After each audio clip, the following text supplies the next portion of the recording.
Okay. ఇక కొత్త సంవత్సరం అయితే వస్తుంది. ఇక చాలామంది దాన్ని ప్లాన్ చేసుకుంటున్నారు. అసలు ఏం చేయాలి? 31 రోజు నైట్ ఏం చేయాలి? అంటే నిజంగా ఏమైతదో అంటే జీవితాల్లో మార్పయితే రాదు. ఇయర్ మారుతది. ఎన్నో చూస్తున్నాం మనం. ప్రతి సంవత్సరం వస్తుంది, పోతుంది. 2025 కూడా పోతది. 2026 వస్తది. అంటే క్యాలెండర్‌లో డేట్ మారుతది. 31 పోయి ఫస్ట్ వస్తది.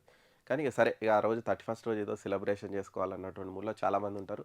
సరే చేసుకోండి. ఏదో ఒక అకేషన్ కాబట్టి చేసుకుంటారేమో గానీ, మరి ఈ 31 రోజు ఎవరైతే ఎంజాయ్ చేస్తున్నారో వాళ్ళకొక గుడ్ న్యూస్ ఉంది. ఒక బ్యాడ్ న్యూస్ ఉంది. ఫస్ట్ గుడ్ న్యూస్ గురించి చెప్పుకుందాం. తర్వాత బ్యాడ్ న్యూస్ గురించి కూడా చెప్పుకుందాం. గుడ్ న్యూస్ ఏందంటే ఇక 31 అంటే అందరూ ఏమనుకుంటారు? చిల్ కావాలి, మందావాలి అనుకుంటారు. మరి వాళ్ళకి తగ్గట్టే గవర్నమెంట్ అయితే ఏర్పాటు చేస్తుంది. ఇక్కడ చూడొచ్చు. ఆ రోజు వైన్ షాపులు అర్ధరాత్రి 12 గంటల వరకు ఓపెన్ ఉంటాయంట. బార్లు, పబ్బులు, క్లబ్బులు ఏవున్నా గానీ అవి 1 వరకు ఓపెన్ ఉంటాయంట. కాబట్టి కొత్త సంవత్సరం వేడుకల కోసం ప్రభుత్వం అయితే ఏర్పాట్లు చేసింది. ఖచ్చితంగా ఎప్పుడు ప్రతి ఇయర్ ఉండేదే 31 వరకు. 31 రోజు 12 వరకు మామూలుగా రోజు 10 గంటల వరకు, 11 గంటల వరకు ఓపెన్ ఉంటాయి. మరి 31 రోజు ఆహ్, త 12 వరకు ఓపెన్ ఉంటాయంట వైన్ షాపులు. ఇక బార్లు అవన్నీ గూడా 1 వరకు ఓపెన్ ఉంటాయంట. కాబట్టి ఎవరైతే ఎంజాయ్ చేయాలనుకుంటున్నారో వాళ్ళు పోయి ఎంజాయ్ అయితే చేయొచ్చు. కాబట్టి మామూలుగా ప్రతిరోజు ప్రతి ఇయర్ గూడా ఇదే ఉంటది. దందా ఇగ ఫుల్లు మందు అమ్ముడు పోతుంటది. ఇక ఆ రోజు వైన్ షాపుల దగ్గర ఏదో ఒక పెద్ద జనాలిట్లా నిలబడిపోయి ఇగ అసలు తెల్లారి మందు దొరుకుతదో లేదో అన్నట్టు చేస్తారిగ. ఆ రోజు పోయి క్యూలు కట్టి అది చేసి, ఇది చేసి ఫుల్లు తాగి పొద్దుగాల లేస్తే ఎవనికి లెవెన్‌కి ఓపిక ఉండదు. ఏముండదు. ఇక అయిపాయే. ఏముండదు నిజంగా.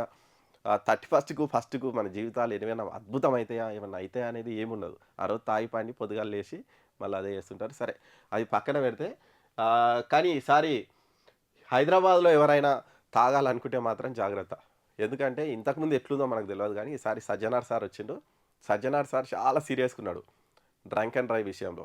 ఇది బ్యాడ్ న్యూస్. గుడ్ న్యూస్ చెప్పినా. ఇప్పుడు బ్యాడ్ న్యూస్ గురించి కూడా చెప్తున్నా.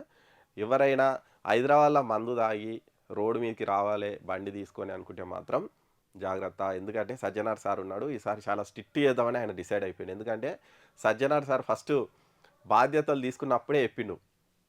మందు తాగేటోళ్ళు నాతోకు టెర్రరిస్టులతోని సమానమని. మరి ఆ టెర్రరిస్టులు మరి రోడ్డు మీదకొస్తే ఆళ్ళు వదిలేయడు కాబట్టి ఖచ్చితంగా అంటే ఇక్కడ 2 కాంట్రోవర్సీ 2 డిఫరెంట్ ఉంటాయి. ఈళ్ళేమో మందు తాగుర్రనేమో వీళ్ళు తెరుస్తారు. వాళ్ళేమో తాగొద్దని చేస్తారు. సరే మీరు తాగితే తాగుకోరి. ఎన్నో ఇంట్లో కూర్చొని తాగురు గానీ, తాగి బయటికొచ్చి హంగామా చేస్తాం, బండ్ల మీద తిరుగుతాం, రయ్యమంటూ దూసుకుపోతాం అంటే మాత్రం ఎన్నో దగ్గర మిమ్మల్ని పోలీసోళ్ళు ఆపే ప్రమాదం ఉంది. ఇక ఆపితే ఎట్లుంటదనేది మీకు తెలుసు. సరే ఆల్రెడీ మొన్న ఒక న్యూస్ గూడా చూసినాం. 10,000 తీసుకొని, 20,000 తీసుకొని తాగిన బండ్లను ఇడిచిపెడుతుర్రని పోలీసోళ్ళు. మరి ఆల్రెడీ ఆ విషయం గూడా సజ్జనార్ సార్ దగ్గరికి పోయి ఉంటది కాబట్టి, ఈసారి ఆ ఛాన్స్ గూడా ఉండకపోవచ్చు. ఆల్రెడీ సజ్జనార్ సార్ ఇక్కడ చూస్తే న్యూ ఇయర్ వేడుకల మీద చాలా ఆంక్షలైతే పెట్టిండు. 7 ప్లాటూన్ల అదనపు బలగాలను దింపుతున్నాడు. మరి మహిళల పట్ల అసభ్యంగా ప్రవర్తిస్తే మాత్రం ఊరుకునేది లేదని సిపి సజ్జనార్ సార్ అయితే చెప్తుండ్రు. మరి అశ్లీలత, అసభ్యకరమైనటువంటి డాన్సులు చేసినా ఊరుకోము. ఇవన్నీ గూడా చాలా కఠినంగా ఉంటాయి. డ్రంక్ అండ్ డ్రైవింగ్ మీద ఇంకా చాలా కఠినంగా ఉంటాము. 100 ప్రాంతాల్లో గుర్తుపెట్టుకోరి 100 ప్లేస్‌లల్ల సిటీలల్ల 100 ప్లేస్‌లల్ల డ్రంక్ అండ్ డ్రైవ్ తనిఖీలు పెడుతున్నారట. కాబట్టి జాగ్రత్త. షీ టీమ్స్ ఉన్నాయంట. మరి 15 షీ టీమ్స్ మఫ్టీలో తిరుగుతున్నాయంట. 100 డ్రంక్ అండ్ డ్రైవ్ టీమ్‌లు ఉంటాయంట.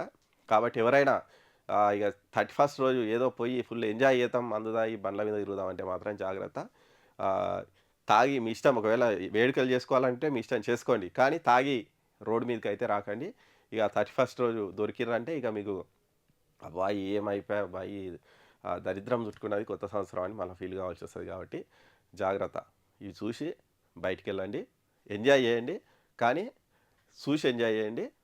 అడ్వాన్స్‌గా మీకు అందరికీ హ్యాపీ న్యూ ఇయర్ మరి.